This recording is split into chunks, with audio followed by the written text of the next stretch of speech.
Honey, trending ang show niyo kahapon, ha? Pinag-uusapan ng lahat, hindi lang kami nakatagal. Pasensya na kung hindi namin napanood. Nakikipaghalikan ka sa isang aktor, tama ba? Oo, acting lang naman yun. Ang creative, galing. Ano nga yung sinasabi mo? Kumusta ang kitchen? Oh. Nahihirapan yung mga tao kasi hindi nila alam ang gagawin. Ayaw mo kong patulungin eh. Para namang kakayanin mo rin. Ngayon, kailangan nating magsabi sa kanila kaysa mapahiya. Siguro nga tama ka. Dapat nga kanina pa eh. Let's go. Hello? Meron kaming mahalagang bagay na kailangan sabihin sa inyo. Chef Irat! Akala namin nasa kusina ka. Saan ka ba nang galing? Ladies, welcome. Salamat. Salamat.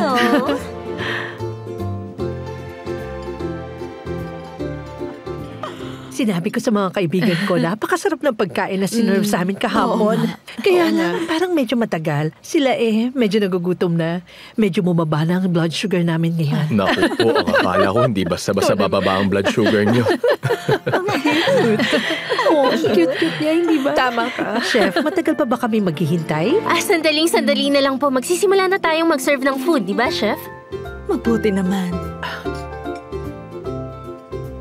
Babalik po ako agad. That's great. Yay! I'm sure masarap ang Medyo pagkain mabagal ang natin. bagong chef mo, ah. Sigurado ko. Huwag kayo maglala. Excited na ako. O ano? Wow.